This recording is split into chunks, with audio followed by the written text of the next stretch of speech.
Welcome to EntreProgrammers Podcast, the podcast for developreneurs, the podcast where you get to be a fly on the wall listening to real conversations of three developers trying to tackle the challenges they face as entrepreneurs. Just me and you. Yeah. It's another simple programmer edition of EntreProgrammers. Yeah. We'll see. Maybe Derek is joining. I know Chuck's not joining, so yeah, I came back early I wasn't supposed to be here. It was just going to be you. Yeah. Yeah, I was not planning on monologuing for an hour, so. Yeah.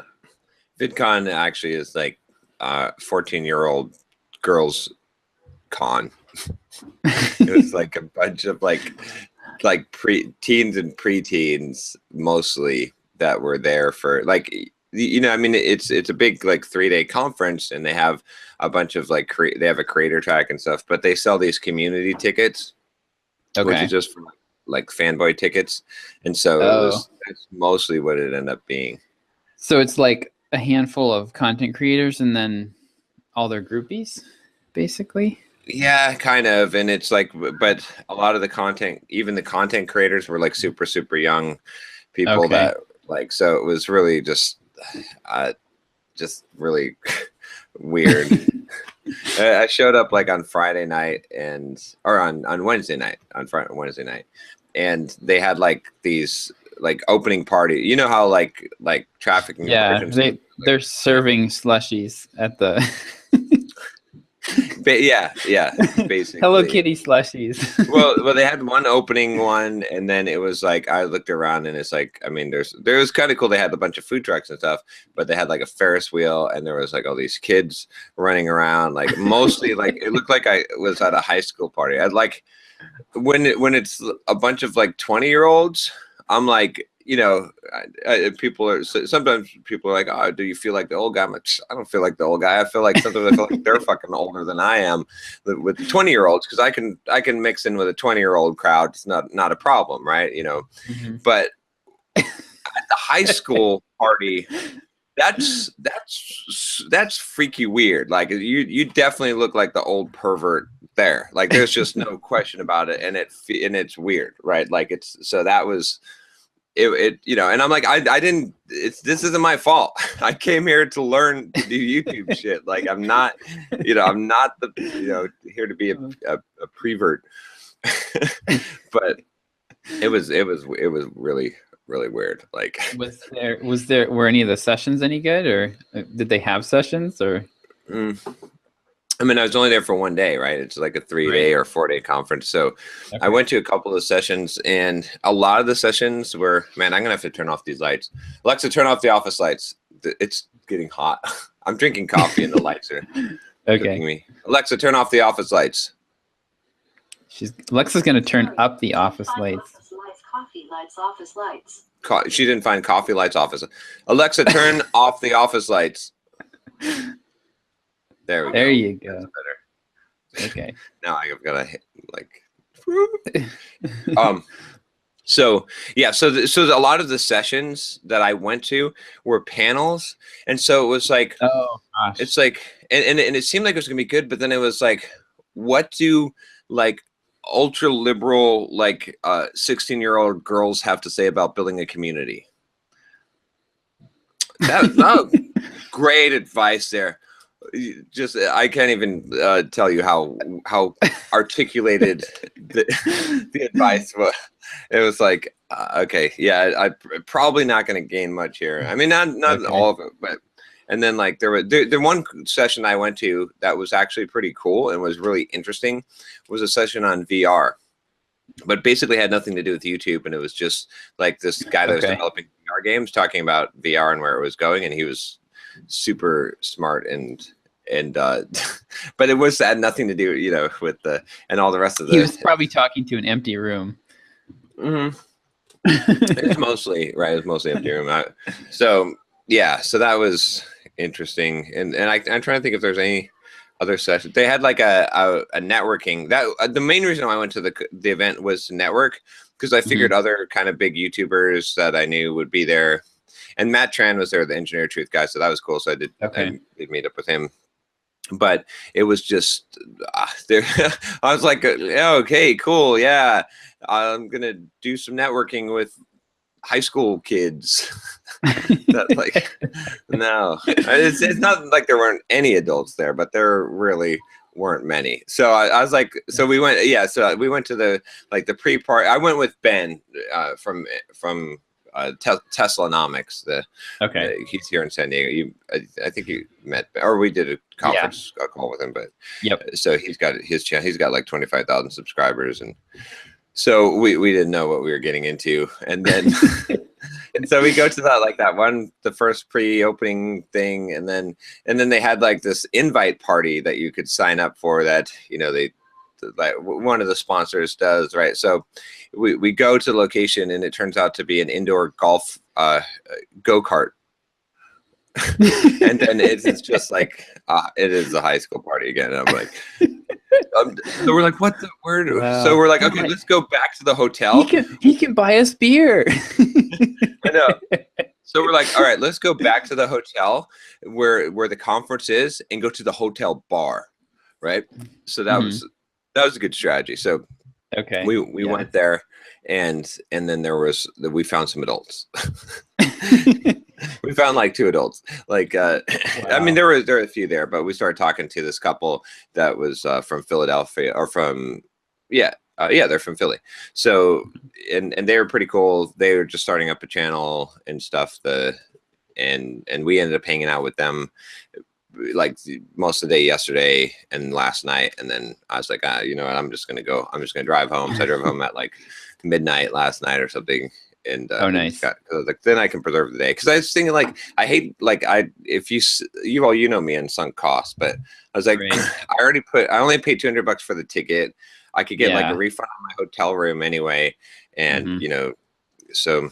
Did you drove up then, or did you fly? I drove. It's only LA. It was like an hour and a half drive. So, or it's Anaheim. So it was Disney area. So it wasn't it wasn't bad, but. Yeah, at least I learned. There's another conference that's called Vid. I bought the videos for, remember, from last year. It's like Vid something. I thought it was the same one at first, and that's why I'd sign up for this. But this other one is like a $750 ticket.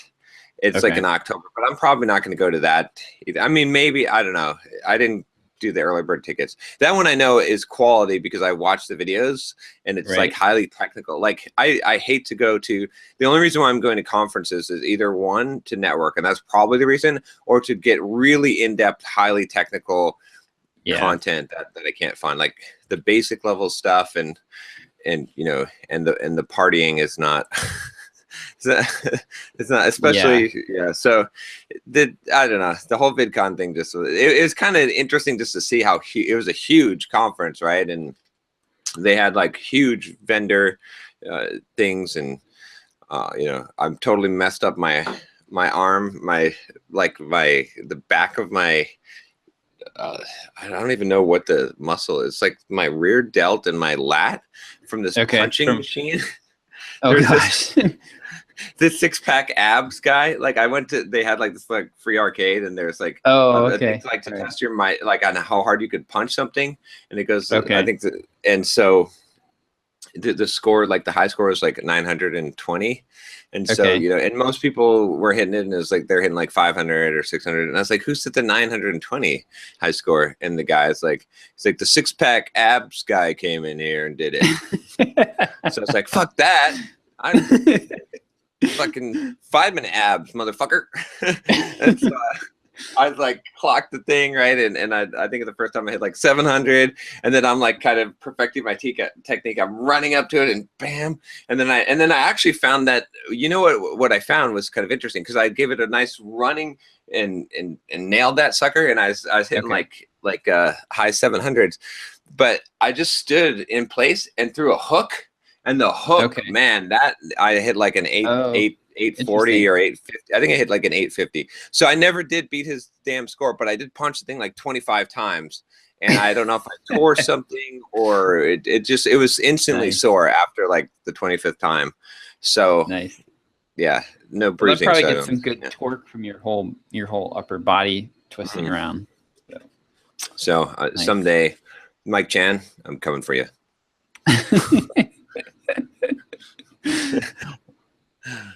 I'm gonna work on my punching fake, arcade punching games. All right. Well, if we ever get into a tussle, I'll just watch out for the right hook. That's when I know I'm in trouble.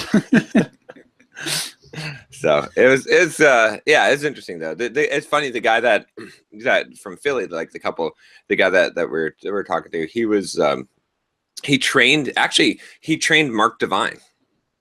Oh, okay. Yeah. So For he YouTube trained him or in combat, SEAL? in military combat. Man.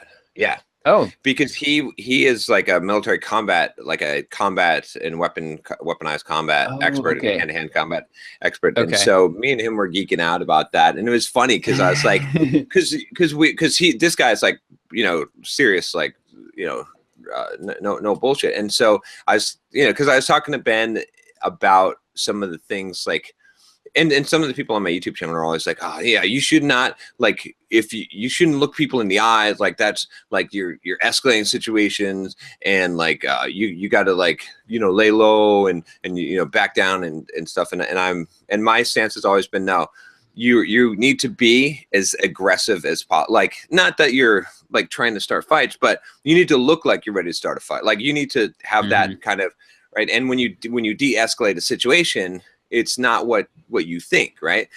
And Ben's like, no, or I don't know if Ben, but I have this argument all the time. And so I was like, so I asked this guy, I was like, okay, so, because somehow the subject came up with, like, if someone has a knife, or they've got a gun on their belt, right? And that they're going to use it, like, you're kind of cornered, right there. The situation, they, for whatever reason, they want to shoot you. Like, what do you do? Like, what's your response? Is it like, do you run? Do you, like, how do you de-escalate the situation? Like, what do you do? And play dead. Well, my response, I told him, I was like, look, like, I mean, if I know that the guy is, like, serious and means business, or, like, I mean, he's threatening with, but he doesn't pull out the gun. I was like, I got up to him and I was like, so we like did the role play, and I was like, look, I hope that you intend to kill me, because if you unbuckle that strap on your belt, or whatever, on the holster, and you attempt to pull out the gun and you don't kill me, I will kill you. And I guarantee you that I will kill you, right? So if you don't actually intend to kill me right now, then we should probably just shake hands, man, because you're a pretty fucking cool dude, and I'll buy you a drink. But if you do, I'm just warning you, just so you know, I got no problem taking you out. And I don't remember exactly, but I said along those lines, and he was like, that's exactly the response that de-escalates the situation in that case. Because he's like, if you back down in that case, if you're like, dude, it's cool, like, man, let's just, like, I didn't mean to offend you or anything, then you're projecting so much weight, you're going to encourage the same thing. Like, because if this guy's coming, like, for no reason, essentially, or like a hair trigger, like, he's looking for trouble, right? But he's like a bad guy that attacks you. What's the three things that they don't want? They don't want to be hurt. They don't want to be caught, and they want to be fast. Like, that's it. There are three fears, right? And he's like, when you do that, you're hitting one of those fears. He doesn't want to be hurt, right? Right. And so plenty of people will disagree with that, but I talked to it. Like I said, he trained Mark Devine on combat, so it's kind of cool it was kind of cool. Like, I was testing out some of these things, because some of the stuff, it's just my experience. So, like, and I don't have as much experience as someone like this. So, am I right in saying that? And same thing. I was like, I asked him, I was like, the eye contact thing, and he's So I won't go like too far into it, but it was kind of cool to like test that out against someone who actually, without a preconditioning, like, this is how I would handle that. Is that right? Is that, or is that wrong? And, so there were some things that I was actually like, oh, okay, that's a, better way. I didn't even think of that, but so. There you go. Pretty cool. Well, What happened to sounds you? like wasn't a complete waste anyway. No, that was good. And then the other thing that I got out of it was at the expo, Canon had a booth and Rode had a booth. And so Oh, okay. I figured out from them that I'm probably going to replace my camera here. I've got a EOS T5i, but Okay. I'm probably going to get an upgraded camera body that will do the autofocus better. And then I'm going to get a boom mic. There's a Rode boom mic that's like, it's like $350, and I'm just going to permanently put it here, right? And then yep, that's a good idea. I won't have to use the wireless, the lapel mic, or anything, and that'll be better. Nice. So yeah, it'll probably sound better too, honestly. Yeah, I think it will. I mean, lapel mics are usually pretty good, but I think considering where it's at, it'll be close enough that it'll sound good. So, nice. Yeah, that's it. So yeah, I mean, there were some other, like, there was 2 more days of the conference, and there were some tracks that kind of looked interesting, but after that, I was like, why take the risk? Because they're probably not going to be that interesting.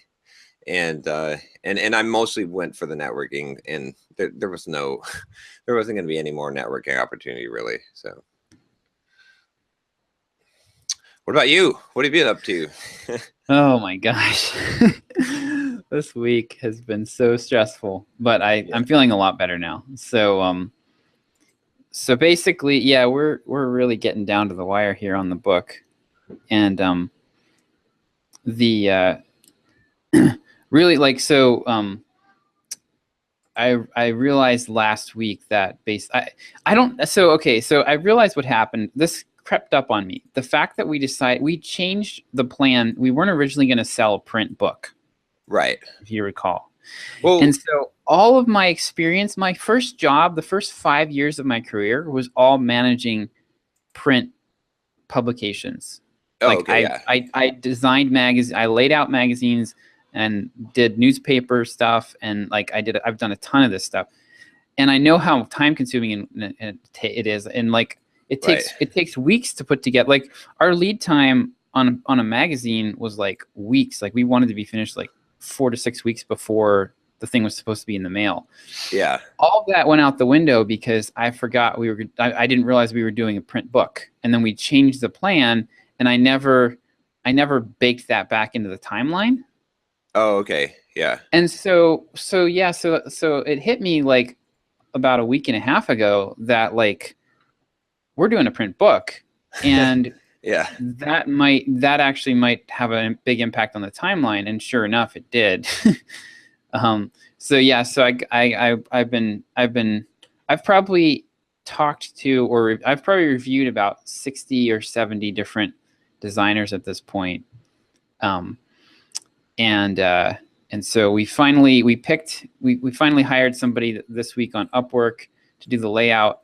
And she's basically saying, yeah, I can get it done, but I'm going to be working nights and weekends, and I'm not going to, I'm moving, and my husband's going to move on the boxes. And so, so I think it seems like we're going to be okay. So I basically just been working all week on that. That's pretty much been my main focus, has been getting going, reviewing designers, reviewing sample after crappy sample. It is unbelievable how many bad, every single person on UpWork that claims to do book layout is a liar. You know what I think it is? It's because there's so much money in the Kindle, Kindleizing your book, right? And so they basically just sell themselves. Oh, I can, and they're not. Yeah. So that skill set, there's a craft to the other, and right, they're I saw at least 10 people that said they've done several thousand Kindle books, which I can believe. I mean, there's there's I don't know how many. I think there's well over a million titles in the Kindle store now. So, but I was stunned how bad some of the print samples I was provided were, and I'm like, these are your portfolio pieces. These look like the one guy I hired, and he produced a few chapters for me as a sample, and it was worse than if I had just gone into Microsoft Word and just laid the thing out myself in Microsoft Word in 10 minutes. So yeah. But yeah, so go ahead. Oh, I was gonna say Kindle like layout is more mechanical. It's like like a technical skill. It's markup. It's HTML. Yeah, book layout Basically. is an artistic skill. Yes. And so like these people that think that they can do that's why you get that weird crossover, I think, because you need artists, you're right, designers. Yeah, exactly. Yep. Yeah. Like generating a good Kindle book is probably 95% just getting, figuring out little technical glitches, and you can do it in Microsoft Word pretty easily. It's not really that hard, but so the designer that we hired, she has like 10 years. She worked in like an actual publishing house for like 10 years. So, so far she's been awesome so far. So I'm happy. She's pretty expensive.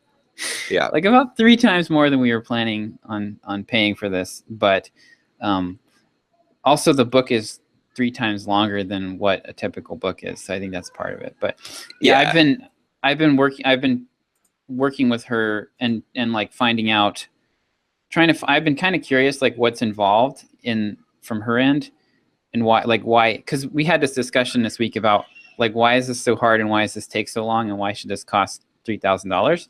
Right. So I've been trying to kind of figure out like what her process is in InDesign, because I've done that. I've done all this work myself, basically. And like one of the things she was saying, and this makes total sense, but just one of the first steps was every single chapter needs its own set of template pages. What? Why would that be? For the chapters, to get the chapters, the chapter name at the top of the page, and the chapter number and everything correct. Huh. So yeah, and that way you can also, when you set it up that way, you can shuffle the things around, and it doesn't hose the whole book. Right. I see. Okay. Yeah. Because at the top it has the chapter name. Yeah. Exactly. Yep. So and while she was doing that, we caught like a minor layout issue, or like a chapter. So the chapters. I gave her access to that. You have that big spreadsheet with the master list of all the chapters. Yeah. And I gave her access to that. I'm using that as like the master index of all the files. But there was a discrepancy in how I had numbered something. And and we discovered that through the process of her going through and creating all those templates that she needs. So it would have sucked if we'd gotten to the end. Oh yeah. We were like, oh yeah, that's wrong. But there's something to be said for, doing it right. Like it's like, it could be done cheaper for sure, but yes, it could cost you more in the long run for sure. So. Yeah. So I was really stressed out about that this week. So I don't think she's going to hear this, so I'll say it. But we hired a backup. So we actually have two people. So I hired a firm that does this for really cheap. Yeah. Basically, we got some. So there seems to be there's like basically 3 main groups of people. There's the Kindle monkeys, Kindle software monkeys, who can like generate your .mobi file for you and give you a horrendous looking create space file. And they're going to cost anywhere from $500 to $1,000 for most people it would probably be more like $200 to $500, but this is an 800-page book. So there's that crowd. They're like at the very, very low end. Then there are some vendors that do this they have a very well-defined process, and they have pretty fixed pricing. So they've like productized it. Right, exactly. And they've got a team, and it's probably they probably are hiring the Kindle monkeys on the back end. But so they came in somewhere like they're usually like in the $500 to $1,000 range for us, and then there were the like actually good designers who seemed to really know what they were doing, and they were like in the $2,000 to $3,000 range for this particular project. So it's a pretty big spread. So what I did was I hired somebody from the top end, because we really want this to look great. Like we want this is our flagship. We want this to be like, to pick it up and have it feel polished and feel like a really high quality book. And so I hired a designer to do that. And then we also hired one of the services as like a fallback, so that we don't, because I realized that the biggest risk to this whole project is we hit July 17th when we're supposed to start the Kindle thing, and we don't have files. Oh yeah, exactly. Yeah. Right. Yeah. That's like, that is the risk in this project. And everything else is like really secondary. Right. So basically for about probably like $800 maybe or so, we can buy an insurance policy that we will at least have the Kindle file and a print file that will be acceptable. Yeah. Yep. So the company that I hired is like, it's pretty templatized. Like they'll basically use custom font for the chapter titles. It's about all they do. Right. And then the rest of the book is just boilerplate formatting, but it looked pretty decent. I mean, it was like if it was any other kind of book, that probably would be acceptable quality. But for this one, I think what we're getting from our designer will be what we want to go with. Yeah. Cool. Yeah, I agree. It's like, it sucks to spend that much and then to like have to have a backup, but I don't know. I mean, what can you do? Like, I'm just shocked. It just surprises me that this is, because it's not, I mean, again, like as far as design skill sets and whatnot, there's a lot of labor to it, but it's the kind of thing where I feel like what you could do is like, you need someone with the aesthetic to come up with the original thing, and then like the labor could be farmed out. So I mean, there's probably some. If we'd had more time, that would have been the thing to do. Would have been to hire a designer to do like the page templates. Yeah. And then hire somebody else to implement it. And I think that would have been that. I mean, if we wanted to really save money, I think we could have probably gotten it for like $1,500 total if we'd done that. But yeah, that would have required more time. And like probably the lower skilled person, I feel like with the designer that we have, like she's not just a designer, she's actually like she's like a book publishing industry veteran. So she knows like what can go wrong, and you know, there's a whole bunch of stuff. She's asked me some good questions and stuff already that it's like, okay, good. I won't have to worry about that. So yeah, if I were to do it again, like to like just like think after seeing this, I would have probably said like one, and I don't know if this would work, but one method of attack might be to look for major book publishers and go on LinkedIn and look for book designers like that actually work for them. Because like, let's say that you're a book designer, like you do the layout and book design for a major publishing company. You're probably not getting paid much. You're probably getting paid like $50,000 a year, maybe. Yeah. Right. Like that's probably your salary. And so if you go and just offer them a side job, and like, you know, they're probably going to take it. And so their hourly rate's probably going to be pretty low, because it's, you know, and they're going to be the best. Like, they're going to be really good. They should be the best. So, well, the main problem with that, I think, is it would just take a really long time, because I think she'll probably end up having at least easily 60 to 80 hours solid into this. Yeah. Probably more. So if you're working with somebody who only can do 10 or 15 hours a week, oh, that's true. Like 8 to 10 weeks. So yeah, I guess it depends on how much time you have too. So yeah. So well, at least we'll learn. It looks good though. Her work looks good. So yeah, it's looking really good. Yeah.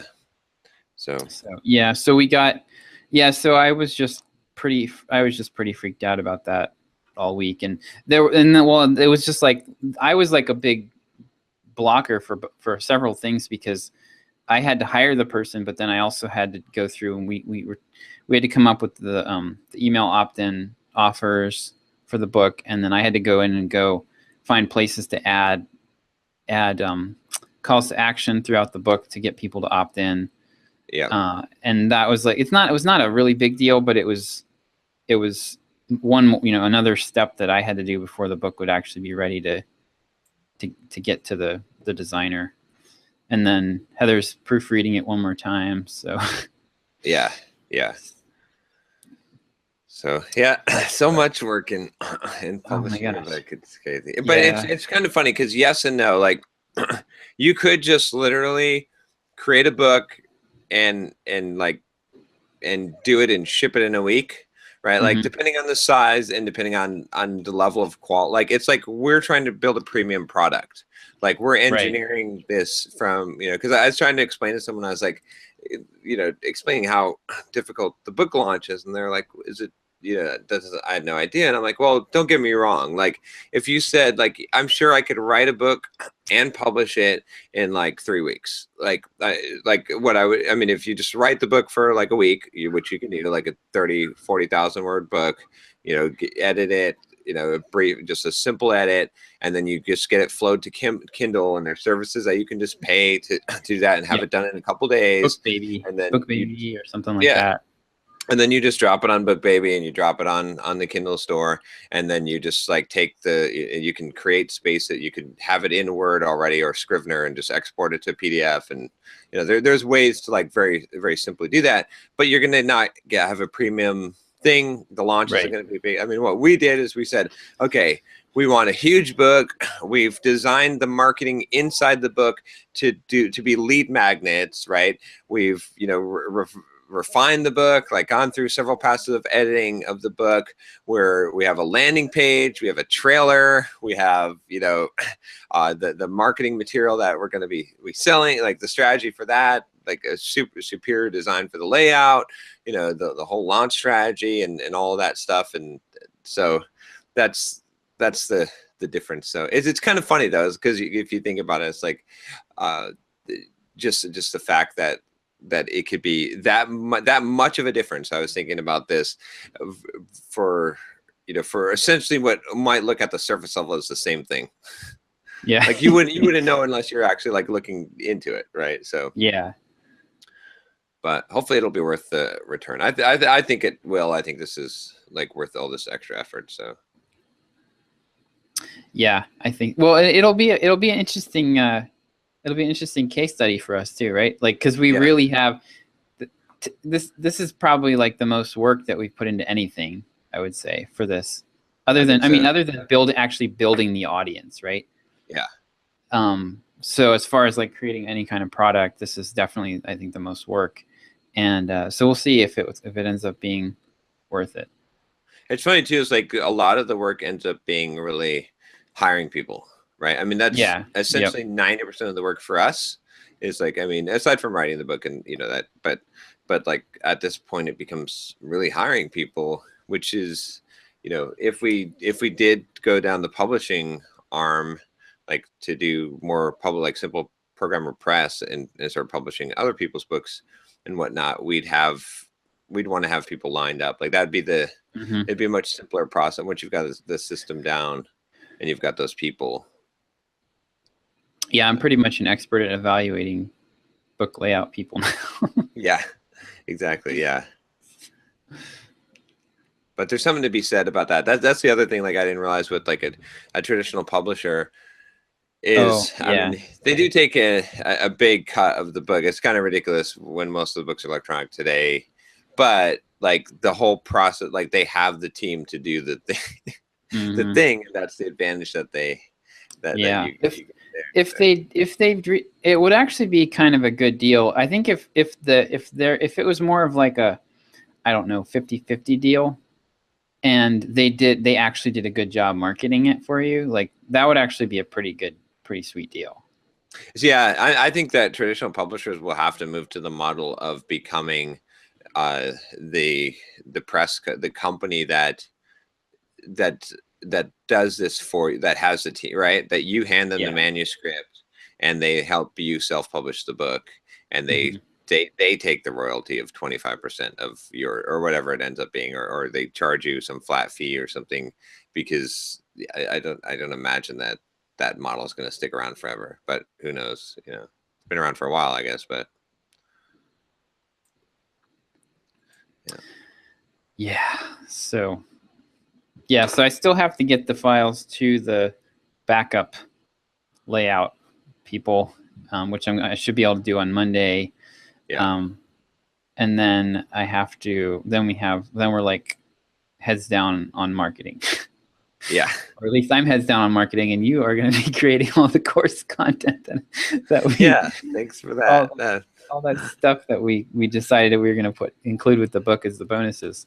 Yeah. I got to get moving on that stuff. Would it be worth talking to Grant and seeing if, I was wondering about that. Like, so we got this guy that emailed us that basically what he does is he comes in and helps you, like they interview you, and then they kind of basically develop the curriculum for your course, and then they help you put the slides together. So it's kind of like, it's like a done with you. So yeah, they're not, you're still kind of creating the content but they're interviewing you to figure out what the structure should be, and then they help you organize it.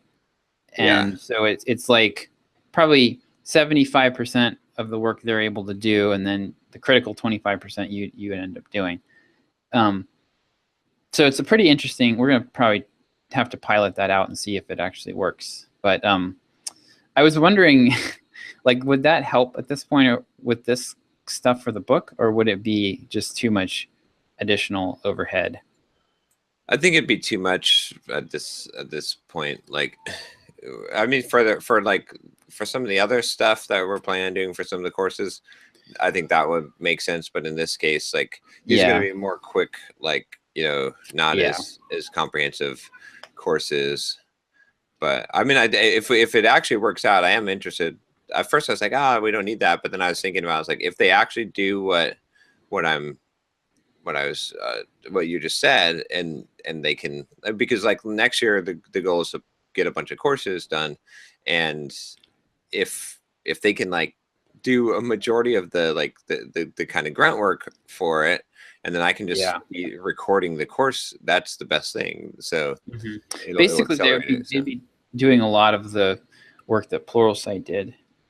Well, no, PluralSight doesn't do jack shit. Oh, yeah, that's right. You were editing the videos yourself. Never mind. I was thinking. Yeah. Yeah, no, that's right. They just have the platform. Yeah, exactly. Yeah. So they're in the enviable position that's all they have to do is just be there. Yeah. Yeah. We did pretty good with our PluralSight promotion.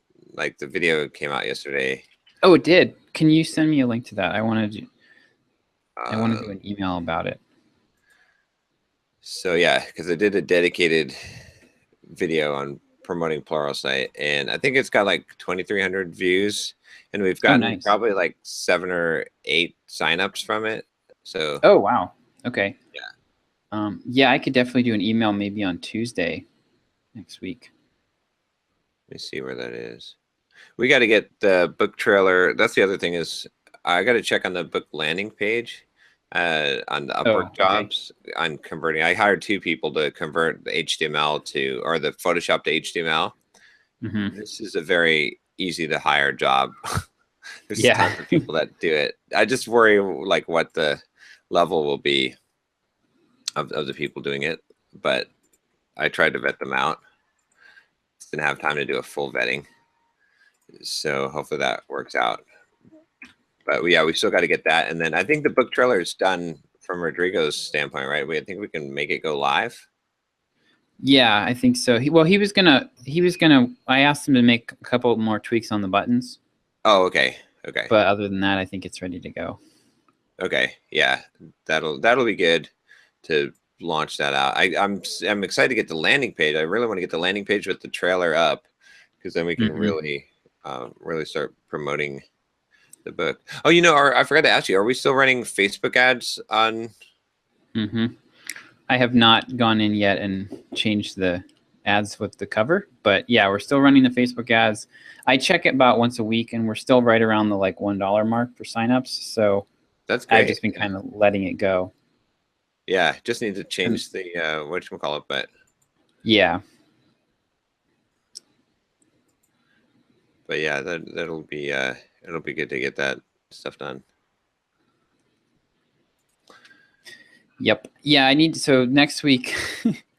Good grief. So I have we have a lot. I have like a lot of stuff that's gonna like the I have a ton of I haven't even scoped out yet all the emails and stuff I'm gonna need to write. Yeah. I went into the I peeked at the probably on Monday we should go through the timeline spreadsheet that we have and actually go through it and put everything onto the Trello board that's in there, like because there's a bunch of like tasks in there that are not really tracked anywhere else yet. But you know, like email copy, because we're doing all these email blasts to like sitepoint.com and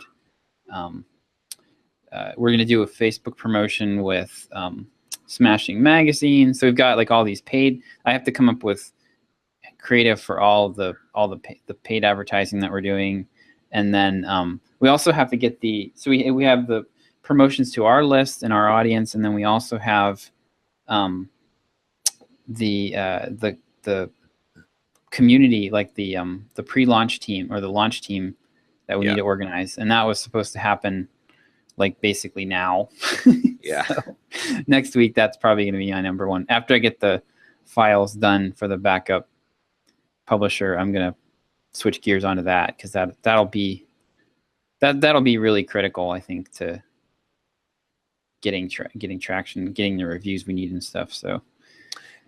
Yeah, it's funny. You can see how companies become bloated, like to some degree, like because I'm just thinking, like as you're saying all this stuff, and we're like, we have a lot of work, and we could have like 2 full-time people working on this stuff, like, and we would have them working full-time for 6 months on, just like, because there's more you could do. There's always more you could do. So right, yeah. There's just. Yeah, we're gonna like basically there's gonna be just a ton of stuff that just doesn't get done that we wanted to do. Yeah. So. But that's all right. That's how it is. Yeah, but yeah, we definitely need to get at least, if we can get one person eventually that can handle like some of this stuff, project management stuff we talked about before, but. Yes. We also really need to get you on .NET Rocks. Oh yeah, shoot. I wonder if my email went to spam, because it's not like those guys did not respond to me. Can you email them from your personal address? I did. Oh, okay. So I just sent one email. Maybe it looked form letter-ish. So do they still use Twitter? Could you just tweet at them? I don't know. I guess I could. Like, I hate to like email someone and then tweet them. But I'll see it. Maybe I'll just reach out again. Yeah, it's been a while. It's not like it was yesterday. So no, yeah, I'll put it on my calendar to like. Yeah, because that's a big one. Like, I mean, there's probably 3 or 4 podcasts that if we could get you on, it would really make a big difference, and that's one of them. Yeah, that's true. That's a big one. Okay, cool. Yeah. Never ending. I'll be glad when this thing is done, though. I'll tell you. Yeah. I know. Man. Me too. Because I've started writing this thing in June of last year. I know. So it's been a year. Yeah, it's been a long haul for you, especially. Yeah. But yeah, this has been so most of the projects we've done haven't really been. I haven't found them to be stressful. This one is stressful because there's a hard deadline. Yeah.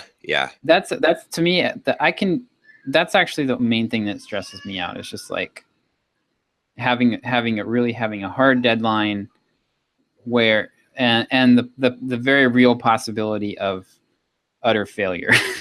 Yeah. You know what I mean? Like that was what was getting to me this week about the book, or just getting the files produced. So yeah. We'll get there though. It's finally you know, it's so funny. Oh no, it's still there. Never mind. Oh wait, no, I think it might be gone. I'm checking right now. Soft. Okay. Because no, yep, it's gone finally. My book, the first book was available for download.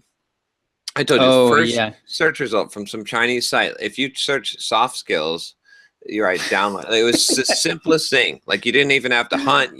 Like there's those scam ebook download sites where it like, you know, where they try to get your email address or like try to like they bait and switch you for something and you never actually get the download. And those ones aren't as dangerous because it's like most people drop off and they're like, oh, I see, I'm about to get screwed here.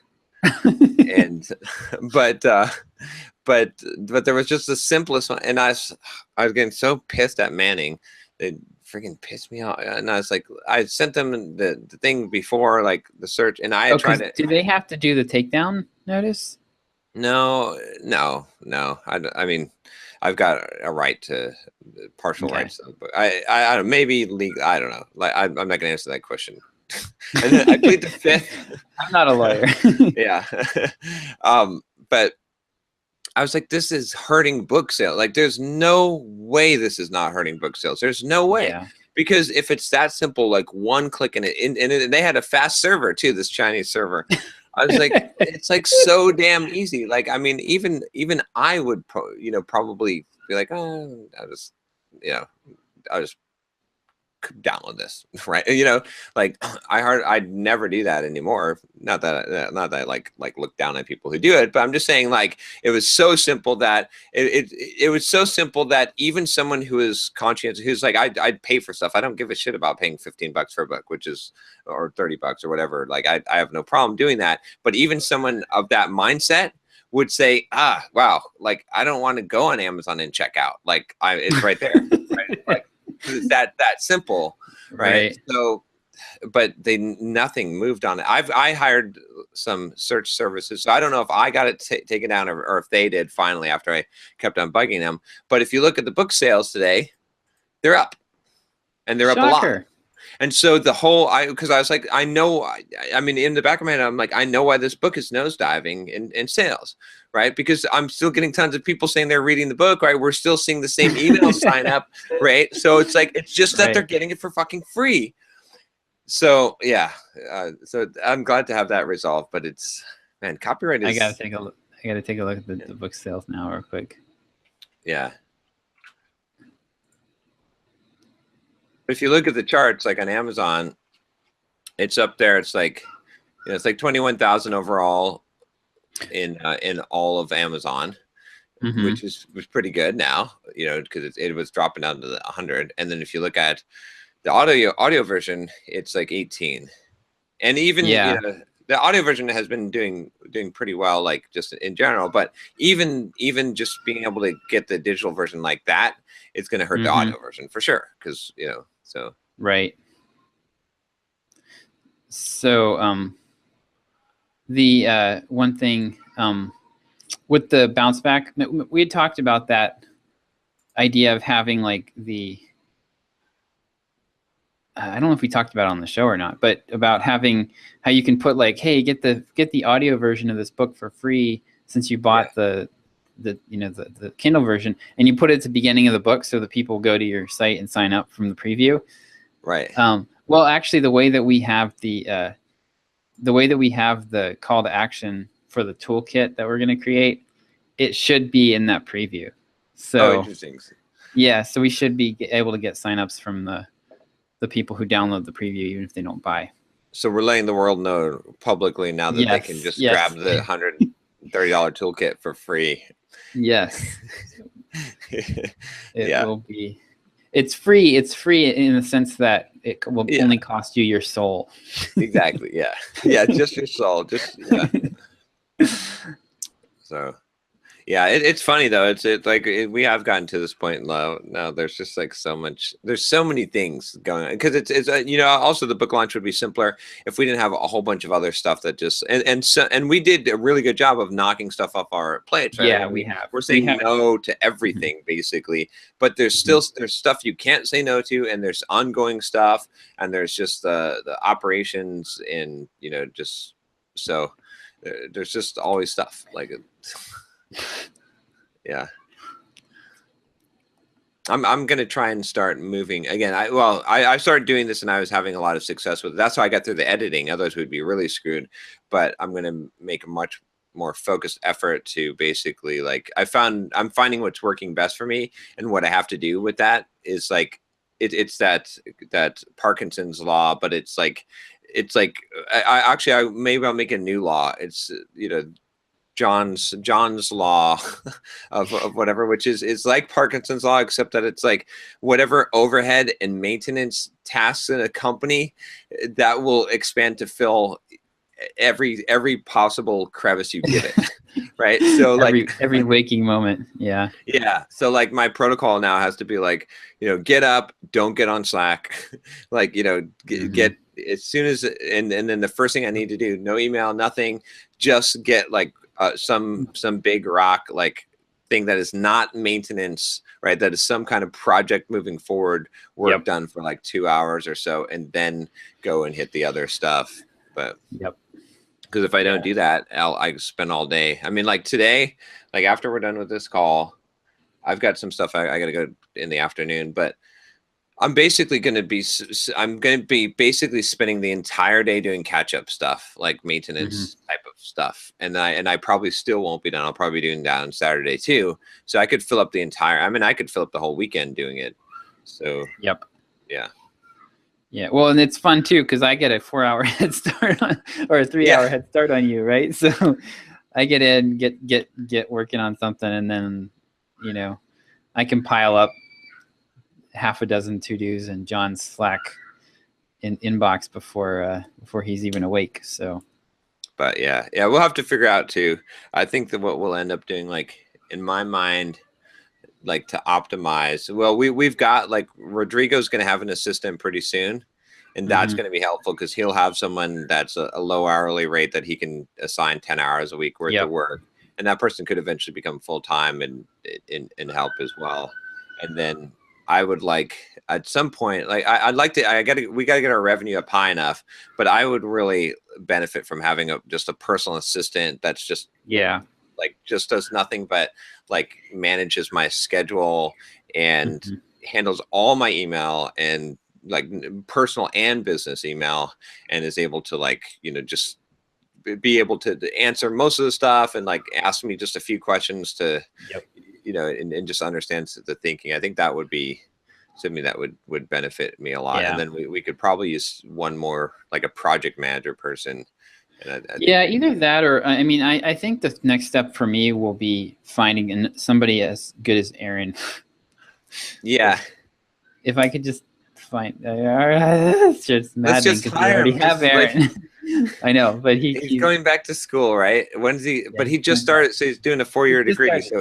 He's got at least 3 more years. So, but yeah, so if we can have him part-time, even 10 hours a week, though, that would be helpful. What we need to do is get some kind of firm agreement. He wanted, he was really, I trust him when he put in his best effort, and he really wasn't able to give much time. So he basically we were the only side thing he was doing this year. Yeah. And he was able to get a couple of projects done, but it got to the point where he was just I tried to give him something that was I wanted him to go through all the emails in drip and fix the UTM parameters, and he was just I'm not gonna be able to get this done in any kind of reasonable time frame. So I was okay, let me know. So yeah, but I need to find somebody like him that I can get for 10 to 20 hours a week at least. I could definitely, there's so much I could do with that. Yeah, well, there's more fish in the sea. I mean, that's one thing. He's not a unique butterfly. You have to throw a whole bunch of them back. Yeah. It's not. Yeah, it's doable, but it's just gonna be a pain and time consuming. Is all. Yeah, but building a team is like that's you getting the right people on the bus. We've talked about this before. Like that's like it's key. I mean, and we've got such a solid team. I mean, like right now, like if you like every single person on our team is a fucking A+ player, right? Obviously we're A+ players, but but Rodrigo is like especially if we get to rate ourselves, right? Yeah. And Elisa's team with the blog, like I mean, you just really can't get better than they're so good. So and that we do have Aaron for what we can get him for, but we'll just that's it.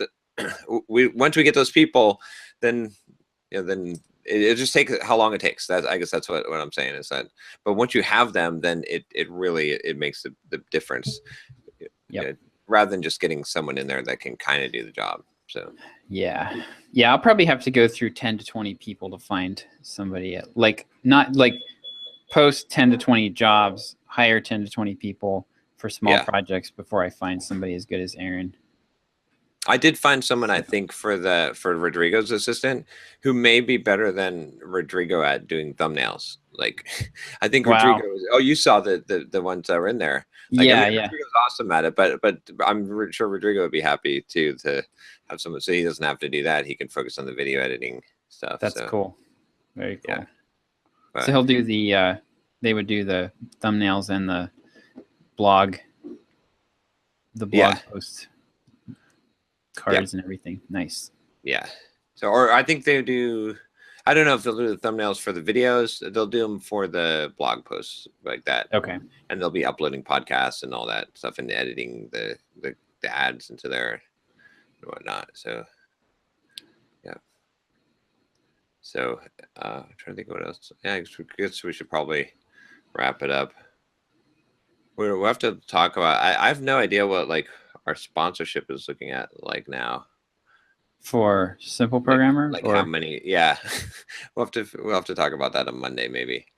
I was just trying to get my mind around where are we at sitting at for monthly sponsorship dollars at this point, but I don't know. I've been too focused on the sponsorship is going to be my big focus, I think, after the book launch. That makes a lot of sense. Yeah, because if you can get that nailed down and we've got that running. I did talk to some people at the YouTube, like this guy that actually worked for an MCN, asking about whether it makes sense to do an MCN. That's a multi-channel network. They always send us that BBTV and whatever. I've sent you the things where they try to get you to sign up and then they take all your ad revenue.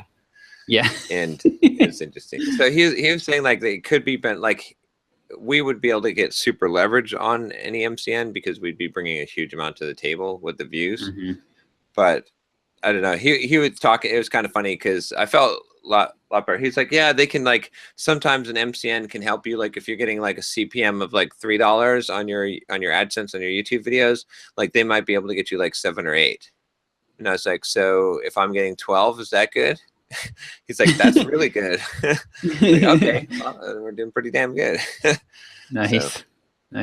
So that kind of answer that, and then I was like, oh, and then we've got other sponsors that we get a few $1,000s a month to do 15-second clips or 20-second clips, and he's like, yeah, you probably wouldn't benefit from an MCN no matter what. Then I don't think they're gonna have anything to offer you. So okay, well that's good to know. Yeah. All right. Some thoughts. I think mine is the kind of if you have something critical to a project, get redundancy on it. You hired two designer or two different people to do the HTML for the landing page. Yeah. Right. And I think this is very cheap insurance for what we're getting. For the book, I'm going to sleep a lot better for the next couple weeks knowing that we've got a fallback on that. So find that critical failure point and then buy an insurance policy for it if you can. Yeah. Trying trying to think what I'd say. I think mine will be, I might have said this before as a thought, but it's still a good thought to have, which is like sunk costs, like be willing to essentially, if the movie sucks, I don't care that you paid $15 for a ticket. Get the fuck out of there as soon as you figure out that the movie sucks, right? If you're at a conference and it doesn't make sense, go home, right? Like, who cares? Like, if you, and I did this with that trip to Denver. It was like, I was supposed to go for a week, but it's going to rain all week. So I'm like, well, I'm going to just lose the $800 rather than be miserable. Right. And so, and we did it kind of with the book launch and with or more so we were willing to do it with Native Commerce, because it wasn't even that they're, and in both of those cases, it wasn't even that they're assholes or that they were crappy. It was just that we weren't getting what we needed from them, and we realized it wasn't going to work out, so we're willing to cut the loss and willing to lose the entire 18 grand in one case to not, it's like, because you can lose the 18 grand and then lose a whole bunch of time and screw other things up, like just once you know that the shit is done, it's done, and be willing to walk away from it, not just because you paid something doesn't mean anything, so gnaw that mangled limb off and leave it in the bear trap. Exactly. But yeah, I'm pretty good at doing that. Like I have that mindset, maybe from playing poker and trading stocks and doing real estate investment for a long time. But I think that's, so many people don't have that though, and it screws them up so bad. Like chasing fixed cost, or bad money, throwing good money after bad money, but and not just good money, but time. Time to me is more valuable than anything else. So that's my lesson, my thought. Yeah. All right. Maybe we will have someone else. Otherwise, we're just going to retitle this as Programmer Podcast, and the Simple Programmer Podcast 2 or whatever. The Simple Programmer Podcast After Dark, like behind the scenes. Yeah. All right. See you later. All righty. See ya. Want to start a business, but you just know how to code? Listen to John, Josh, and Derek as we figure it out. We are the EntreProgrammers, and we'll teach you straight up to be developers.